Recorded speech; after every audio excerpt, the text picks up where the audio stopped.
Happy Migraine Awareness Month, everyone. We're into National Men's Health Week, which is nicely coinciding with Migraine Awareness Month each year. So we should talk to the boys who do live with migraine. Talking to us today is Luke Paton. Hi, Luke. How are you doing?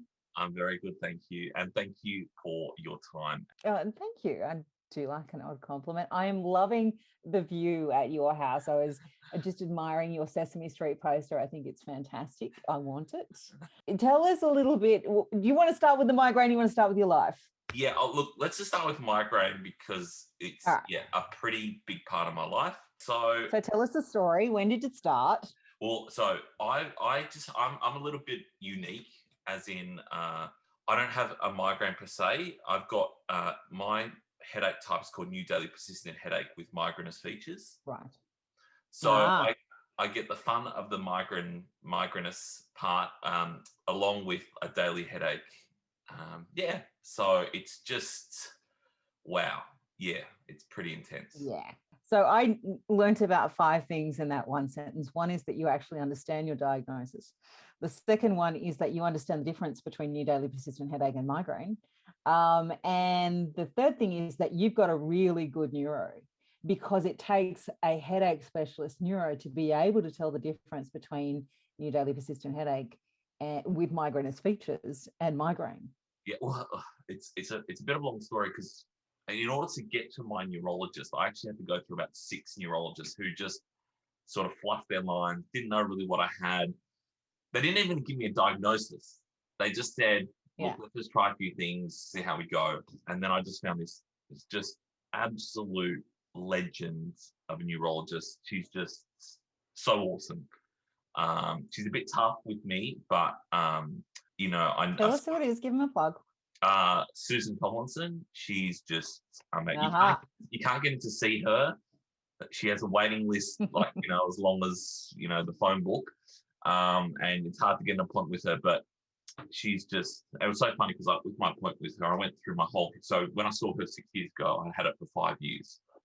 So I was going through this whole history with her. I'm just like blah blah blah blah, and then in 1 minute she summed it all up and said, this is what we're going to do.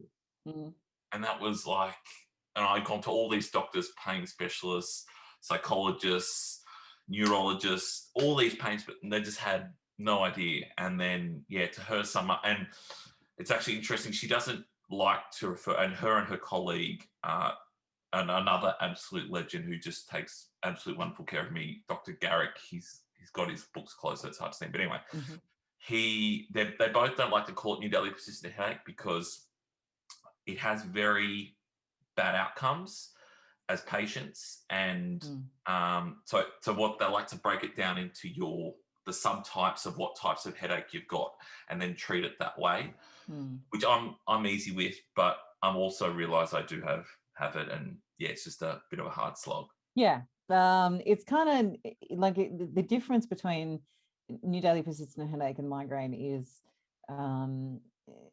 like it's really finicky and in the details. The lived experience is pretty much the same. 100%.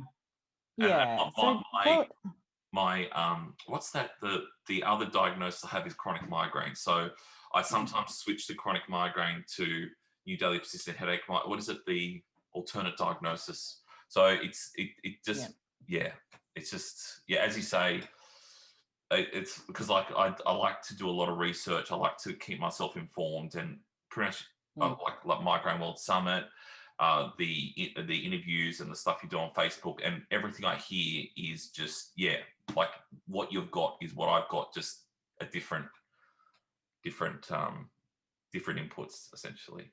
Well, essentially the trigger behind the symptoms is a little bit different. But it's your lived experience is the same kind of beast. Do you get much kind of, what are the migrainous features? Do you get like the noise sensitivity, sound sensitivity, or visual auras? I'm really lucky that when the CGRP medication came out, that stopped my noise sensitivity. So so I can go, but it's really frustrating because I can't have a form that says, look, I've got less migraines a month or my headaches have improved. because I still get the same amount of headaches. I still get different types of migraines, but it just doesn't come up in the data. So I'll just get a migraine from a different type, sleep related. I'll do my neck, or sometimes I'll just be very nervous and I can work myself into a frenzy. And yeah, so I get migraines different ways.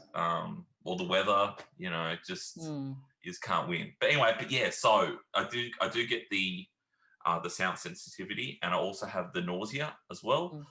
Yeah, so it's pretty intense. And I sort of go through these periods where I'm good for a period of time, and then through a process of central sensitization, the pain just ramps up over time. I have more migraine days. My pain then starts to increase, and I get to a point where I'm just kaput. Yeah. So how long has this been going on for? Nearly 11 years. Yeah. So I'm guessing you stopped work?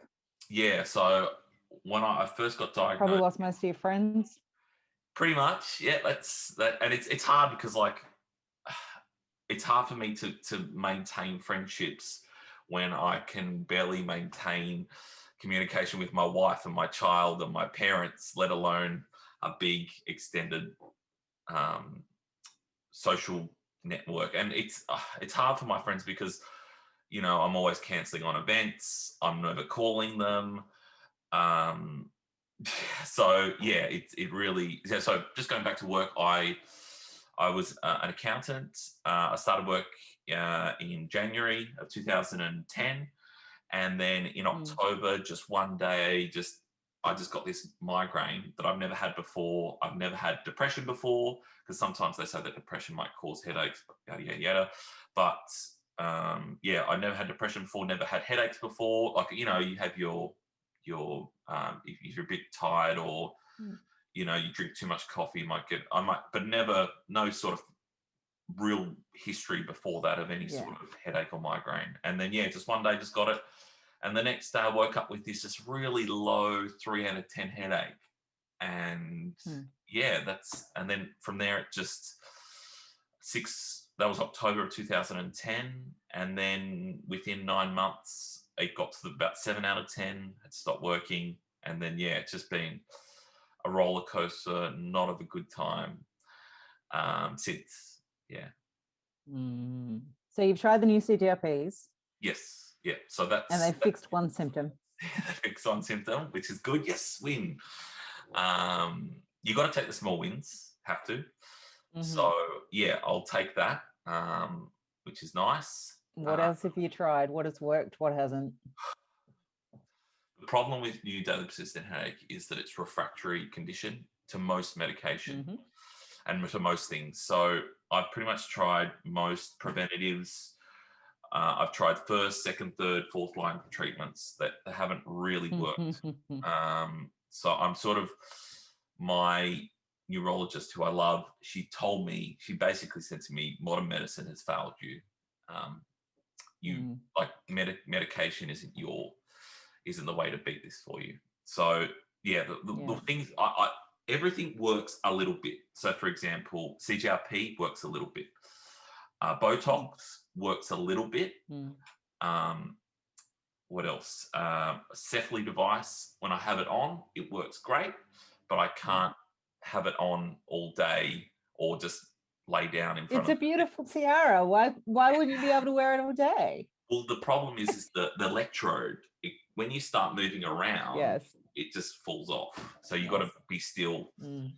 So yeah, so that works a bit. Actually, my biggest thing that works the best, and I'm quite lucky that this applies to my migraine or my condition, is that exercise doesn't exacerbate my headache or migraine. So exercise is like my main tool, my main treatment, my main thing that's keeping me going. Like I can do high intensity, short periods, low intensity, long periods. It's just really beneficial for me. But I do appreciate that for 80, 85, 90% of people that exercise causes a migraine for people, and they can't do that. But I'm just lucky that with my subtype that... Hey, in migraine land, there's no 100% everything. Yeah. Everything is both a trigger and a treatment. Everything. Like it's just kind of the way that it is. Once every, say, 2 weeks, I might get an exercise-related migraine, but I've got to take the benefit of those 13 days versus one bad day. And I'm bad anyway. So And it's actually one of the reasons why I was like, maybe I'm not quite the person to interview because I'm not really thriving with migraine, but I am surviving with migraine. You look to me like you're thriving, no? I mean, you're happy. Yeah. You're not sitting there going to slit your wrist, which is, for a lot of people in our community, a very real prospect, which is a bit scary. Yeah. You've got a kid, you've got a wife. Yeah, you're right. I've got a roof over my head. We can earn enough to put money on the table. We're eating healthy. We're trying to do the best we can. So yeah, you're right. Again, it's that. But it's a long way from where you want to be. Yeah, tell me about it. And it's just the amount of pressure it puts on your family, because essentially, like my whole life is I've got to try and manage my condition, but then my wife's like, "What about me?" My child's like, "What about me?" I've got to go to the gym. I've got to have a rest. I've got to do all this stuff, and you sort of got to be like, okay, I've got to look after myself, but I've also got to look after them too. So yeah, I'm thriving as best I can with migraine. Yeah. What do you do for fun? I love football, so hang on. You need to define football. Yeah, I appreciate I went in a bad direction there. The round ball football, soccer. So yeah, I love yeah. Unfortunately, my depression's really kicking in at the moment, and I'm just not enjoying it at the moment at all. So that's probably not great. But yeah, football, like I just love playing it, and I referee it, and it's funny. I'm working with a rehab specialist, and they've got me.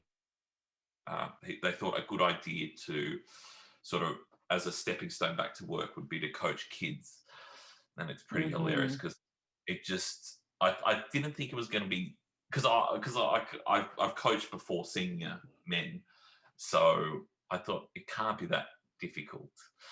But the last 4 or 5 weeks, I've ended up with a migraine after every one. So it's funny. My psychologist said, "Look, I think we should pull back." But yeah, my you're noise sensitive. Yeah. Yeah, you're noise sensitive. Well, technically, I shouldn't be noise sensitive because of the CGRP. So I don't really know what the. But I think what it comes down to is that because I'm noise sensitive too. Yeah. And I cannot handle groups of kids. Okay. One kid by themselves, no problem. But groups of kids sets me off every single time. Oh, okay. Interesting. Very interesting. Yeah, because I do work with a group of under 6s and a group of under 12s, and the under 12s are a lot better, but I sort of have to intervene a lot to tell them to do the right thing, whereas the under 6s is just running everywhere and kick this way, they kick behind you, and listen, and then they're off running around. So yeah, anyway, but yeah, so football, and it's gorgeous. Yeah, they are gorgeous, and yeah, my team are doing really well at the moment as well, so I'm very proud of them.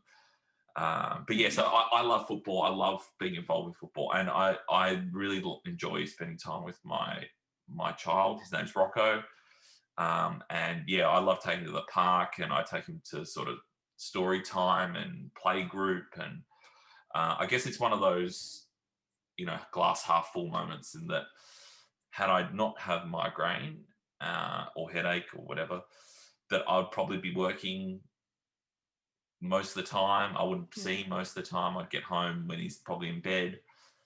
Yet it's sort of given the opportunity to be able to actually spend time with him. So yeah, it's I am very lucky that not many people are in that situation, that they're able to do that. So it's nice. Yeah.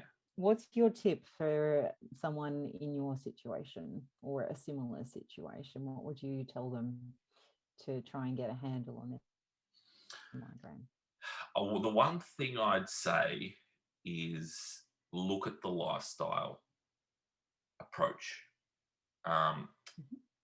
as in there's a few different types of acronyms out there. There's a few different types of approaches, different styles. I know Dawn Buse, she's a psychologist in the US. She likes to use SEEDS, and I can't remember what they all stand for, but it's essentially sleep, eating, drinking, and exercise, like sort of your basic things. If you can try and normalize your eating, which is very hard when, I must admit, I'm a big comfort eater. I'm having a bad day and chocolate comes across my path, it usually disappears. So yeah, it's so, and like with weight, it's like a constant battle with me. Like I go through a good period, I lose weight, and then in 2 months when I've had a bad period and I haven't left my bed, I put on all that weight back on. So I understand it's difficult, but yeah, try and get your sleep normal, try eat normal, try and make sure you're drinking certain amounts during the day, because medication, not everything's going to work 100%. There's no magic pill, there's no magic bullet, but just, yeah, give it a go. It's hard, but stick at it.